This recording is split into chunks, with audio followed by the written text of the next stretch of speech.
So I have some ideas for how to come up with extra money. Okay. Let's hear it. Yeah. Because everybody wants extra money. I am the queen of the side hustle. Let's talk side hustles. Yeah. That are not, like digging in the couch for change and stuff like that. Well, I've done that too.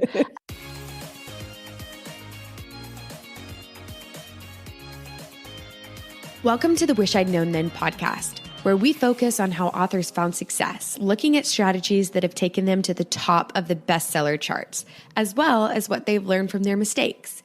Because being an indie author is more than knowing the latest marketing trend. It's about being innovative and creative and learning from your mistakes. Welcome to the Wish I'd Known Then podcast. I'm Sarah Rosette. And I'm Jamie Albright. And this week on the show, we are talking about how to save money and where we splurge when we run our author businesses. Yeah. So this isn't something people talk about a whole lot. And if you know anything about me, I started with no money to spend them. Great ways that a lot of people would be super excited about how to raise money. No money to spend on my author business. And so, yeah. And if I'm real honest, I'm not back in that spot, but I don't have what I had when I was, in the middle of my publishing.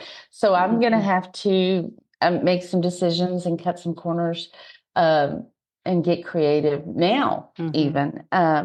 So, let's. Yeah, because the business you just go up and down. It fluctuates. It's not always. I wish it was a straight line, don't you? An arrow going up to the right of the chart. So hopefully this will give some ideas, and it was a listener requested topic, so I thought it was pretty interesting. So it's a great topic. Yeah, so we'll dive into that in a minute. Do you have any news, any personal updates? I finished my epilogue for the novella. I've scheduled my promos. I don't know if I talked about that last week, but I scheduled my promos for May 6th. I'm going to put out all the new covers plus the novella, and then so I have something new in the back. If a reader who's already read the novella wants to read it, to give them incentive, but really it's just all my books have an epilogue and that one didn't. So I did that. It's not very long. It would have fallen into the 1 hour, 1.5 hour short reads, which is fine. With the epilogue, it'll probably kick it out of that, but not by much, because it's not a very, it's just an epilogue. So anyway, but I'm really excited because I finished something, I was going to say, this is like the first thing you finished in a while, right? Not to be calling you out or anything, but it's a huge accomplishment, right? It's a big deal. It's a big deal for me. And like when I wrote the last line this morning, I just sort of bowed my head and put it in my hands because I was like, oh my gosh, I can't believe. Now, it's a relief, right? It's a relief to get something written. It's only like 2,500 words. It took me days. It's okay. But you know what? It's a muscle. And if I don't do anything, then I'll get nothing. So, and I've, said this before, you only fail if you quit. And I haven't quit yet. That was a good first project for you because it gave you the ability to finish it and get that excitement of being finished, because a novel takes a long time. It was good. It was good. So I'm excited to put them out. My newsletter's a little on the janky side right now. I got to get that fixed. And so, because I still don't have the DMARC on there because, it doesn't matter. I don't have it on there. I'm getting it on there. Yeah. But, so then I'm going to start sending out the newsletter with the information, and you'll be rolling again. Hopefully we'll get going again. How about you? What's going on? Well, I'm so close to getting the first draft done of the book I've been working on. So, inching along on that. And then we did some updates to the podcast art. And so that's out. And of course, that meant we had to update the website, the colors on the website, which I tried to do, and I had to get the website guy to do that. So I've been, doing some things like that. And we're doing some scheduling interviews. So a lot of podcast stuff. We have some really great ones that I'm excited about coming up. Yeah. And some different kinds of things. Yeah. That's great. Yeah. Well, and not a lot. And who put me in charge of this? Me. I put myself in charge of it and failed. But if you send an email to our email address at any point since it's been up, and I'm just now getting back to you, that's because I forgot we had an email. So, and it's totally fine because I'm laughing because I didn't check it either, and you gave me the information. Yeah. So thankfully now I think we've gotten Adriel on that email, so she will be handling a lot of it. But yeah, she will corral us if nothing else. Yeah. So anyway, so it's wish I'd known them for writers at gmail.com, right? Yeah. So if you have suggestions for guests, or if you want to pitch yourself as a guest, let us know. If you're a listener, we would love to talk to you. Just let us know. And so let's see. I think that's like all the things we've got. Oh, I was going to mention that I saw a press release that Drafted Digital is now going to distribute to Fable, which is a reading app for book groups. And I think that's pretty exciting. Something different. And we'll maybe dig into that later when we know a little bit more about it. Right. And the app Zori, I believe it's called Zori. I don't know about that one. It's okay. It's a choose your own adventure app. Fun.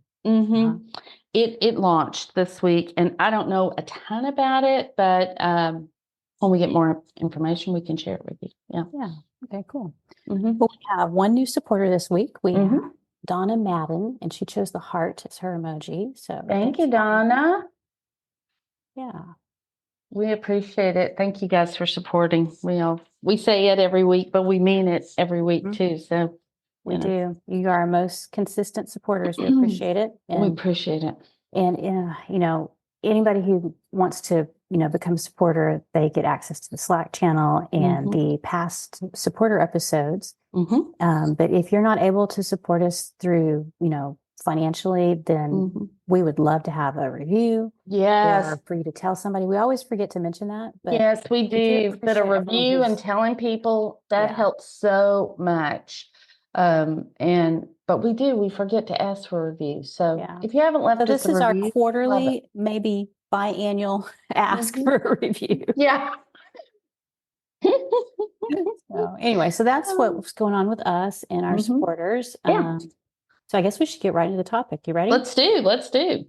Okay. So this part of this comes from a blog post I did a couple of years ago, and it was all about how I save money and the places that I splurge. So I had 5 or 6 ways that I save money, and we could just run through these kind of in a list because they're not earth-shaking, but kind of a good reminder. So the first couple are, if I need a service or something, I check to see if there's a free plan. Because that way it lets me try it and see if I like it, and then I don't waste time signing up for something that isn't going to work. Like I tried Asana.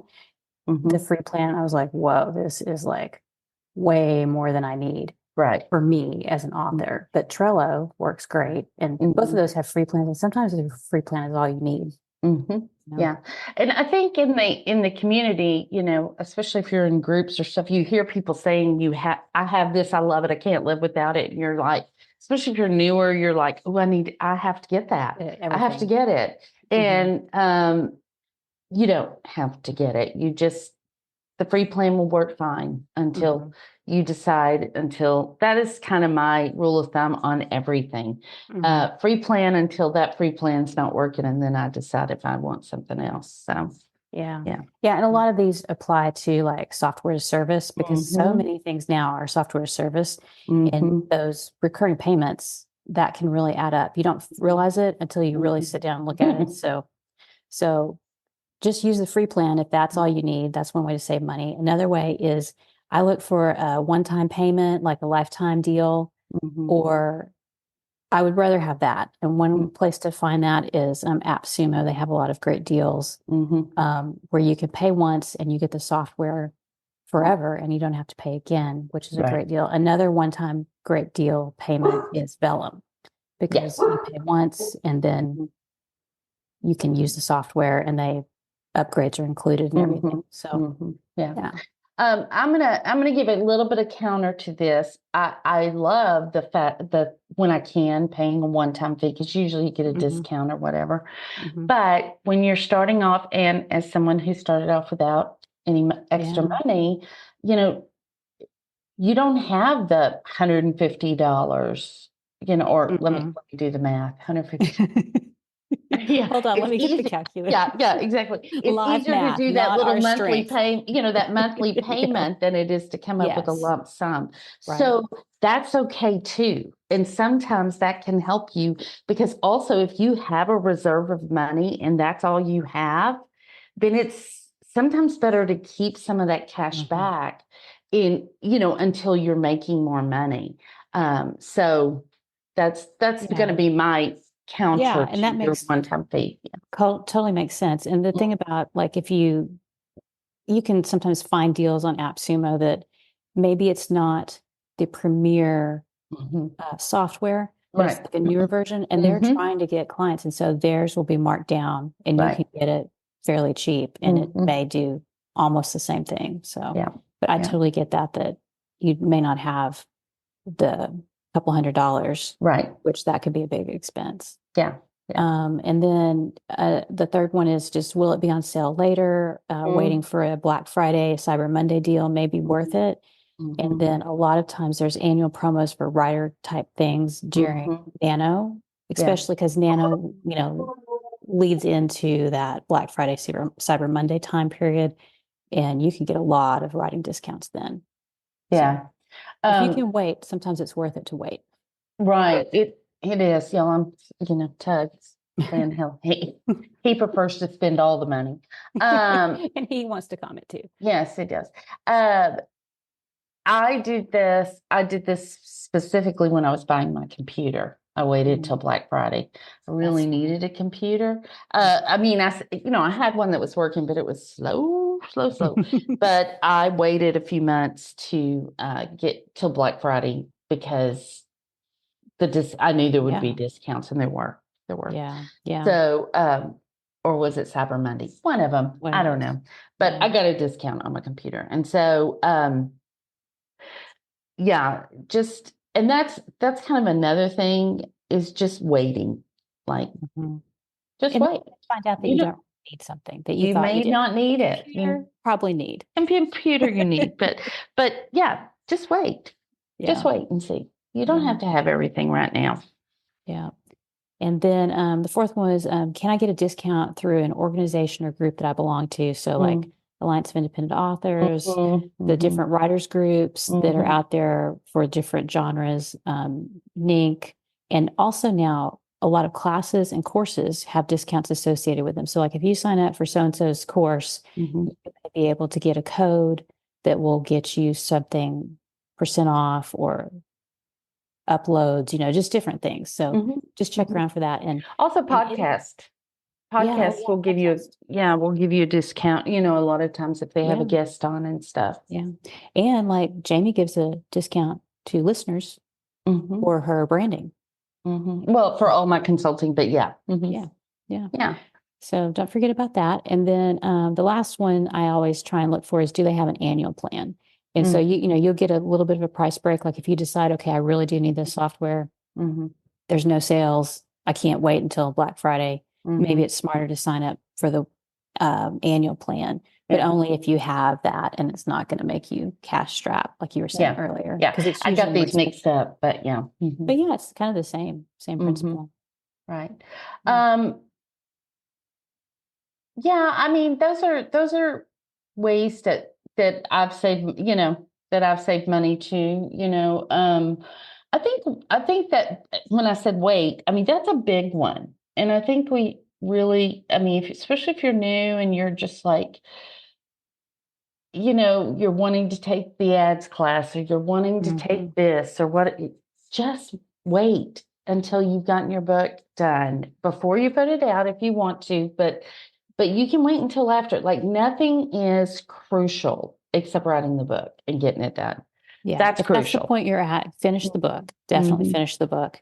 Yeah. I would agree with that. Yeah. So I have some ideas for how to come up with extra money. Okay. Let's hear it. Yeah.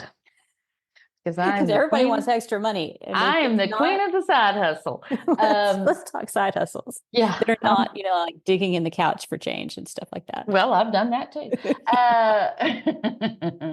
So, the biggest, the one that everybody knows about is that I sell plasma to pay for my edits. Now, there are a lot of people in different countries that will say, we can't sell plasma. Well, I'm sorry. I hate that because honestly, it's pretty good money for, I mean, it's just your time, it takes some time because you usually have to go and sit, but I paid for edits and not just copy edits. Like I paid for some other things too.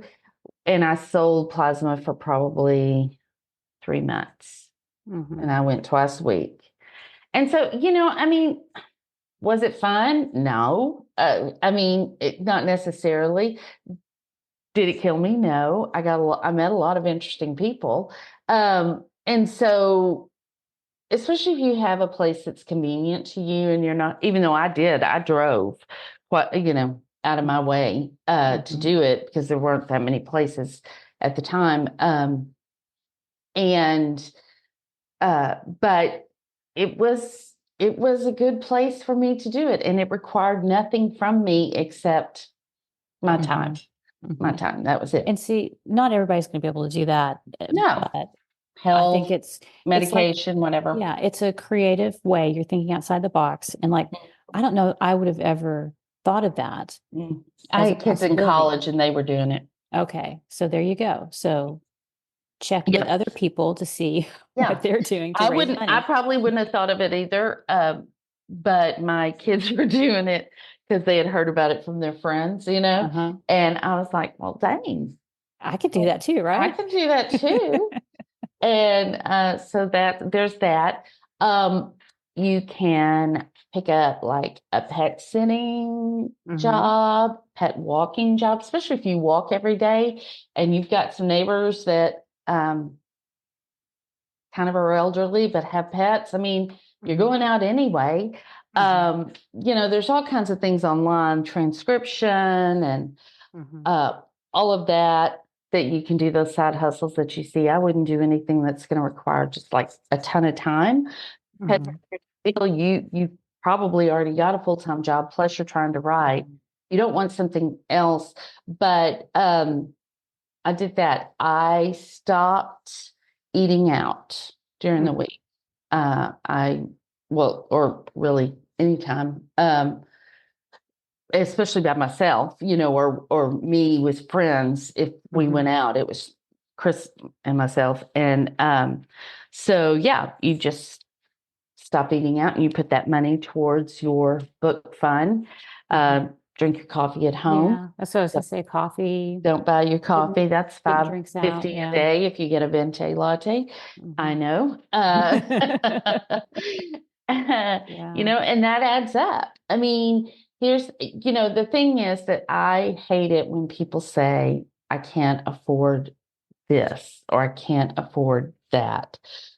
Because one, I completely understand. Like I'm telling y'all, I've said it before. We had not 2 extra dimes to rub together because my kids were I had 2 kids in college and I was paying for a wedding. I mean, it was really tight for us on the budget. And I was fortunate that I wasn't even paying that much for the wedding. I mean, but we were on a tight budget. Everything was allocated. So I could not spend outside of what we had already allocated, even though I did that first month on ads and then had to go to my husband and tell him. But it all worked out. I had quadrupled my money. I don't know. And he was like, I think that's okay. But yeah, so I just feel like it's about your thinking. If you go down that spiral of, I can't afford this, I can't do this, I can't get a good cover because I can't afford one, all of those things, it just creates a mindset that it's really hard to get out of. And I just decided that I was going to do what I had to do to make it happen, short of walking the streets. And, hey, that line is blurry, huh? Line's real blurry. But anyway. Well, I think it's all the mindset thing, right? It is the mindset because if you sit down and if you think about what are my skills that I have already, what can I make money doing right now? There may be something that maybe you don't enjoy it, but you could do it for 3 months so that you could pay for it. It's not forever. It's just to get you through this period of time to either get your book to production, or if you've already got books out, but they're not making a lot of money and you're like, I really want to give this one a good chance, then you just do it for this period of time till you get this book out and see what happens. If you have skills that you can barter for things, that's so great. Like, I don't feel like I have those skills. So that wasn't something for me. What am I going to do? Tell somebody I'll do their social media or I'll do their editing if they do my cover. Like, people would laugh me out of the, you have to have experience in what you want to do. But if you have that experience, and there are a ton of people who do, then, that is certainly something that you can do is barter. And there are a lot of people that would be open to that. Yeah. And there's a lot of authors that maybe they don't have that. Maybe they have the skills to help you edit something or copy edit or proofread. And they'd be willing to trade for something that you could help them with. Maybe I've heard people doing VA stuff for other authors, as a kind of part-time gig. Another one that I thought of is podcast editing. And you have to have some skills in this, and you have to have some software, although Audacity is free, but you just have to know how to do it. And then there would be some time where you would have to get some clients, but that can have a pretty good return for your time. It can. So, you just have to think about, do I have the bandwidth, the mental bandwidth to do it? Yeah. I mean, and what skills do I have? I mean, I took on the PA job, and that was before the book came out too. But I didn't really feel completely capable of doing that, but I knew I was capable of learning. So the person was willing to teach me, so it really kind of worked out. Yeah. And then you're gaining experience in the field that you want to be in. Yeah, doing things that I'm going to hopefully be doing in the future anyway. Yeah. So those are some ideas of how to generate some income. I think they're great ideas. Okay, so should we talk about where we're willing to spend a little bit more money? Maybe not be quite so conservative in our spending. And for me, the number one thing was my mailing list provider, because that is a big expense normally. Yeah, that's one of my, the annual fees. That's one of the higher ones. Yeah, but I switched from MailChimp to ConvertKit because ConvertKit just did everything I wanted it to do. And even though it was more expensive, it gave me peace of mind, because I felt like when I had questions, they were much more willing to help me out and work with me. They're just nicer. They're just nicer people. Are they? Than whenever I had questions with MailChimp, I felt like I was defending myself. I'm not a scammer. This is, I feel like there's a different mindset with certain companies and MailChimp had a free plan. ConvertKit at that time did not. You were paying and you got the customer service for it. So so that's something that I'm willing to pay a little bit more money for, because it's so essential. You need a mailing list. So Yeah. So that's one in mine. And then another one is cover. I feel like I'm going to spend a little bit more on the cover if I need to. Yep. So mailing list provider cover. I put down editing because for me, that's important. Some people, that's not as important to them, but with my readers and my personality, I don't like mistakes. I want to get rid of as much as possible. And then I also have down virtual assistant because that helps me. Like I didn't have a virtual assistant when I first started. And I was pretty far along in my career before I could afford one. But once I had somebody to help me take off some of the admin stuff, then I could do more creative stuff. Right. And have more time for that. Right. And then also I had the peace of mind of, oh, I'm not the only person uploading the podcast. So if, I'm sick or something happens, it doesn't all fall. We have backup. Yeah. And now I would be like, I can't remember how to upload the podcast. So I would need help with that. Thank you, Adrian. So, and then I put down ads. I know some authors who feel that like a BookBub ad, I'm talking more like not paid newsletters. Yeah, like BookBub and stuff like that. I know some people who feel that that's just too expensive. That's just too much money to spend. And I'm like, but the return on it has always been good for me. So I will pay that, hoping for that future return. I'll make that investment, hoping for that return in readers. Yeah. And then I put down equipment. I have a really nice keyboard. I felt kind of guilty when I bought it because it's pretty expensive. And it's one that, it's like divided and you don't have to, it helps your wrist and stuff. And I'm so glad I got it. I love it. And it's lasted for years. So if I can find something that's good quality, that I need, I'll go ahead and pay for it.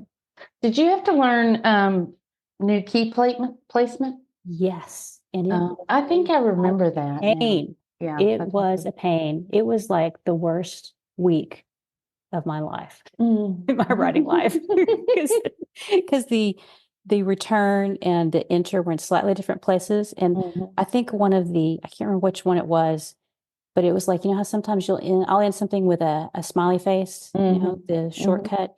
And the parentheses key was in a different place and it kept coming up like a frowny face. And I was like, oh, another frowny face. Not what I meant. So, but I did learn it and I just told myself I have learned things. And it's like, you just have to retrain the way you do things. Yeah. So I made myself do it for a week. And then after that, I was okay. Yeah. And it's kind of nice. Nobody else uses my keyboard. Yeah, that's good. That's good. Yeah. Especially if you're in office or something, that might be. Excuse me. I agree. My list is pretty similar to yours in that mailing list provider. However, when I did start, I started with MailChimp because they had the free plan. I did too. But I never got the free plan because I had over 1,000 followers from the beginning. You were such an anomaly from the very beginning. So that stinks. But I have switched. But honestly, now, except for Flowdesk, they're all pretty pricey. But Flowdesk is a good option if you're just starting. But they don't have automations, I don't believe. That's my only. It's been a while since I looked into them, so I'm not sure. We'll have to look into that. I'll get back to you on that because I did not look at that. But I'm pretty sure they don't. But there's still a good option for sending out an email, and then you can add your automations later if you're making more money. So that's a way you can do I think you can use some of the Zapier stuff to do things with that as well. Yeah. Covers. I mean, I just would not scrimp on covers. I mean, I was fortunate when I started that my covers were affordable. I mean, I could afford them, but that was because I was working for the PA and I was only having to do one cover at a time. But I mean, working as a PA. But I just redid these covers, and I will say I did shop around a little bit and I didn't go to my normal person, even though I love her, but she's more expensive. And this girl, I had seen her covers and they're really good. this girl, her name's Carrie March. Carrie March's covers were really great, but they were a little bit less. And for me, where I'm at, plus I'm recovering, it's not a brand new cover. I just felt like it was a good option for me. And that's okay. I mean, it's okay to shop around. Like, it's okay to do that and to find something that really fits your budget a little bit better than something else. So, but I would not have gone to, like, I wouldn't have gone to Fiverr or a place like that, even though I have a cover from Fiverr on the book I released with my friend. And it's a great cover. I just, I wouldn't do that for like a whole series or anything like that. Editing would not scrimp. I cannot afford to scrimp on editing. And in fact, I do probably a little more than a lot of people because I feel like I just need that. I think if it gives you peace of mind, it's worth it, right? It's really the peace of mind. Yeah, it really is the peace of mind. And just a little bit of affirmation, like I do a a story edit, and I really just need that affirmation that what I'm doing is in the right direction, and so you might not need that, and that's okay. And, but if you do need it, I did shop around on that too, though, and had to find somebody that I felt like really matched me and did a good job. Yeah. But I'm not going to go like they're really good editors on services, and they're fantastic. I know they are because I know people that have used them. But, that just doesn't fit my budget. But you don't have to spend the very most to get good quality editing. Right. Yeah. And so, but then that puts the legwork on you. You've got to find those people, and you have to do your homework. Yeah. And it did. It took me a while to find my editor. I mean, to know she was the one I wanted to go with. Like I found her fairly quickly, but then I had to check around just to make sure because I don't want to make a mistake. I didn't want to make a mistake, and stuff, even though I know now there are very few mistakes. Yeah. It's a big investment, and you can recover from it, but it just might take longer. Right.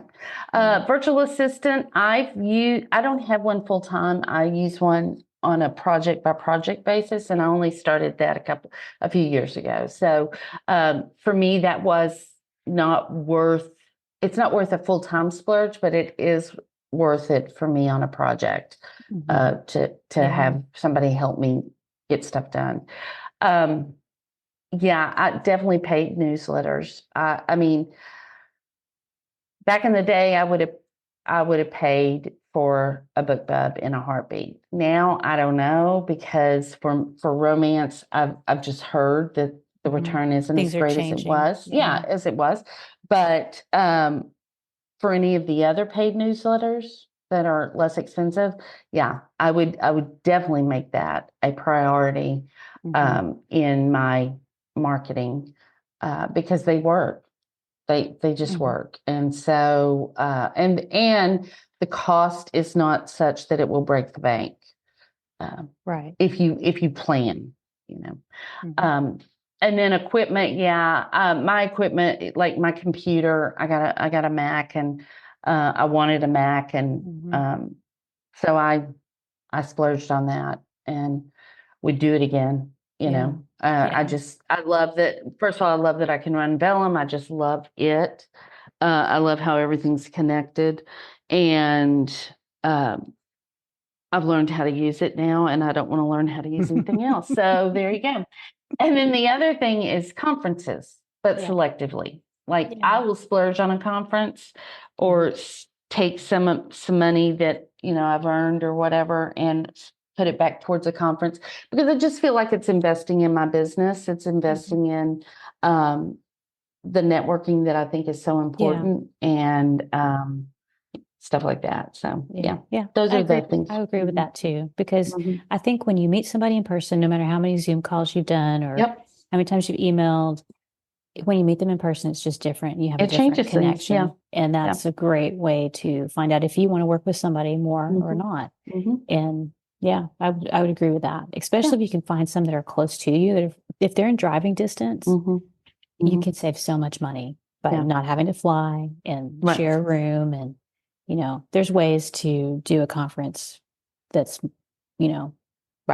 fairly economical. Right. And, I was just going to say on like when you're starting out versus later on, like when I started out, I was traditionally published and I was writing mostly because I loved it and I hoped that it would pay off later. And that really didn't happen until I started indie publishing when I started actually making money to pay for things.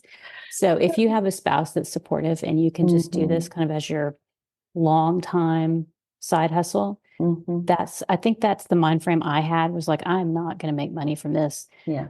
Probably for years, if ever. And I just did it hoping that I would get to that point someday.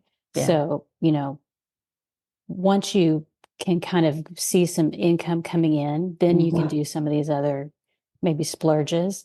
But at the beginning, you're just bare bones and, and that's where we all Bootstrapping start. it. Yeah. Most of us, most of us don't have a huge funding backing us when we start this. Not at And all. it's one of the few careers that you can start at your kitchen table. Yeah. And end virtually up with making nothing. money. Yeah. Which is amazing.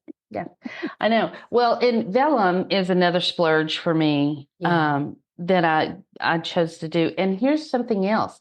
If you have a Mac and if you get Vellum, you could make money by formatting other people's books for them, because people don't want to do it. They don't want to do it. It takes time. It takes time. With all these people doing translations now, that is like a kind of upskill that for me, it's worth it to have somebody else do it and go through and make sure the formatting is all correct. Even though it's easy in Vellum, they have all the languages mostly that, you would want in there. It's just easier for me to hand that off to somebody else. So that is a good tip. Yeah. Okay. And then I saw this blog from Reedsy, another Reedsy blog, and I just wanted to run through a couple of their tips because they were different from what Jamie and I were thinking of. And I just thought there were some good ways to save money. So the first one was scout for talented but newer professionals. And that's sort of what you were talking about, is that there are people that they just haven't built up their client list yet. And they may not be as expensive. And you just have to take some time to find them. Right. Yeah. Right. The second one is self-edit extensively before hiring an editor. I do that for all the good it does me, but I Pro Writing Aid or Grammarly.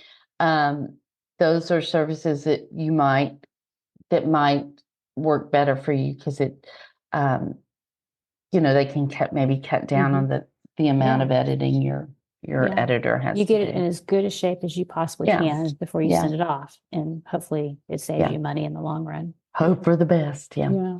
And let's see, number 3 was combine services where possible. So this is just a quote from the article. Many publishing professionals are specialists in a number of skills and niches. Some are happy to bundle together a few services and offer them for less than if you would pay if you hired 2 separate people. So potential combinations to look for include cover designers who also handle interior formatting, copy editors who also proofread, translators who will also write your sales page metadata. So that's a quote from that article. And I think those are some good.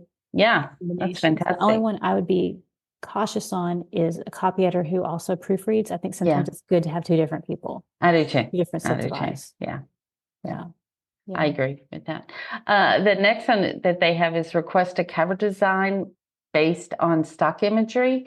And then their quote is, this one may be hard to hear, but if you really want to cut design cost, go with a cover that utilizes stock imagery rather than a bespoke illustration, which can get quite expensive. The trick is to find a designer who can take a visual asset from a Shutterstock and make it look classy and professional. And they have an example here, and it's really amazing. Yeah, they took a stock image from Picture Pik Not sure how to pronounce that. Sheng Feng's book, Ghost Yeah. Forest, and it's amazing. Yeah, we will link to this Yeah. article if y'all want to go look at it, because it's really hard to talk about visual things Yeah. on a podcast. But I think that they're saying that if you have somebody who's talented, use stock art, whereas and make it interesting and beautiful and eye-catching, you just have to maybe search a little bit more instead of doing a custom illustration. Correct. Or a custom photograph, like yes, for like romance. Yeah. like where would they do like a whole photo shoot, right? Yeah. Yeah. Najla, who did my bride's cover, well, she's done all my covers up to this point. She, two of the guys on the cover, she completely changed that image. She flipped it. She added a guitar. She added a sheriff like shirt and hat on one of them. It wasn't a sheriff, in the picture. So that is a really, really great talent. And some designers don't have it and some do, and then I would just add to this whole cover discussion is pre-made covers. Look for pre-made covers that, sometimes they'll even have pre-made covers in a series or something like that. And you can work with the designer and maybe they'll make some modifications for a lesser price than getting a brand new cover made. So, ask the question. Don't be afraid to look stupid. You're emailing anyway. Like, who cares? Just all ask they can do is say no, right? All they can do is say no. Yeah. Not personal. I would also add, if you're writing a series, if you can you may want to start out doing just one cover and then say, create a cover for me that can have very easily be made into different variations. Like maybe it's color choice or like if it's an object cover, maybe you change that single object every time. Yeah. And then the cost of it isn't as expensive, right? Yes. So you can save money that way in the long run for your covers. Yeah. And so we'll link to that article because that's got some good tips on cover. And another thing I learned when I was doing the Kickstarter is, like, if you say, this is my budget, and they say, well, this is going to cost this. I learned you can say, well, is there a way you can do this that would make it fit within my budget? How can we modify this? And most people will work with you and say, well, instead of doing this full illustration, let's do a line drawing or something. That may not work for your cover, but they might have suggestions that I wouldn't know about. Exactly, because I do not understand graphic design, not even in the least. But also, like, if you're, I don't know, I can't remember what I was going to say. It was something about the covers. Was it about the covers, like similar covers? Oh, yeah. Well, what you were saying about switching just switching out the color on each cover. If you're writing thriller or something like that, that may be a great idea, and if you go in telling them, like, listen, my budget is not great, but I love your covers and I would love to have one. What can we do? Can we meet in the middle? They may say no, not at all, but they may not. So, also the whole combining things, that this is a good place, if just to say, well, could you do this and this for this amount, and bundling. Yeah. And you may say, if you talk to cover artists, you may say, can you also do 3 ad images? Because they have everything right there. Yeah. And it may just be cheaper than to do it, hire somebody else to do it, or to try and do it yourself. It may actually save you time to have them create them maybe with no text, just the image, or maybe one line, and leave space for you to add in, 99 cents or whatever. You can modify it later. Yeah. So, all right. And then there was one more tip, grow your following before you publish. This was from Reedsy saying, if you have a following of people when you launch, it will be easier. I think this one is like advanced maneuver. You have to take some of those strategies like we've talked about before, where you maybe have a reader magnet and you develop people who are interested in you and ready for your book when it comes out. It's a little bit harder to do. It's harder to do, but it can be done. And it can be done with very little money and experience, because I did it. So you can go back do and it. listen to our launching podcast, right? I think we talked about launching I think a long time ago. Long time ago. Yeah. But that's what I'm saying. Like, you don't have to know all the things about all the things to do this. You just have to know about a few things and then work that plan, because it can be done. It can still be done. Yeah. And maybe like you write your book, you finish it, you get it edited, you get the cover, and then you go into, how can I launch this book? And as you're doing all that, growing your readership is not your main focus, but maybe you do have a short story you're giving away or something that can pull people in, but it's not your main focus, because that's so easy to get sidetracked into building your newsletter when it is. You don't have your book. So yeah, it is. It's a juggling too. It is. Yeah. It's all a juggling act. But I think these are great suggestions. Yeah. So something for y'all to think about. So hopefully it'll help somebody give us some new ideas or possibilities. Yeah.